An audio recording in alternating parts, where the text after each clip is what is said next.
তো আমি অর্থ পরিকল্পনা মন্ত্রী মহোদয়ের দৃষ্টি আকর্ষণকে নোটিশটা দিয়েছি, মন্ত্রী তো নাই। জনাব শাহজাহান চৌধুরী, চট্টগ্রাম 15। মাননীয় স্পিকার, আপনাকে অসংখ্য ধন্যবাদ। মাননীয় অর্থমন্ত্রী ও পরিকল্পনা মন্ত্রী মহোদয়ের দৃষ্টি আকর্ষণ করে আমি নোটিশটা দিয়েছি। মাননীয় স্পিকার, স্বাধীনতার 54 বছর আমরা অতিবাহিত করলাম। আমাদের বাংলাদেশের অর্থনৈতিক বিপর্যয়ের প্রধানতম কারণ রাষ্ট্রের সর্বপর্যায়ে দুর্নীতি।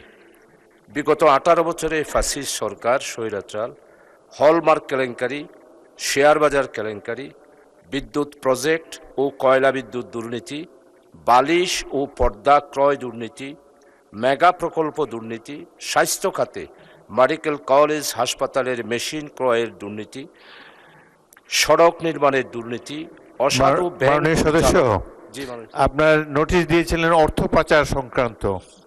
না মাননীয় স্পিকার, আমি আজকে এটাই দিয়েছি, আমার নোটিশও এখানে আছে। অর্থ পাচারটা গতকালকে ছিল। এখন আপনি এটার উপর বলতে চান? যে এটার উপরেই বলতে চাই। অর্থ পাচারেরটা আমি আরেকবার বলবো। 200-র বেশি সার্ভিস ও ফিচারে লেনদেনের সব বিকাশ অ্যাপে সম্ভব। পরিচালনা পর্ষদের নামে বেনামে নিয়ম বহির্ভূত ঋণ গ্রহণের দুর্নীতি, এই রকম হাজারো সেক্টরের অনিয়ম দুর্নীতির ব্যাপারে এই মহান সংসদে ওপেন একটি ডিসকাশন করার জন্য আমি সবিনয়ে অনুরোধ করছি এবং মাননীয় মন্ত্রী মহোদয়ের দৃষ্টি আকর্ষণ করেই এই নোটিশটা দিয়েছি। মাননীয় স্পিকার, আপনাকে অসংখ্য ধন্যবাদ। মাননীয় মন্ত্রী নাই। মাননীয় স্পিকার, আমাদের এই নোটিশগুলা 71 বিধির ব্যাপারে লেখা আছে।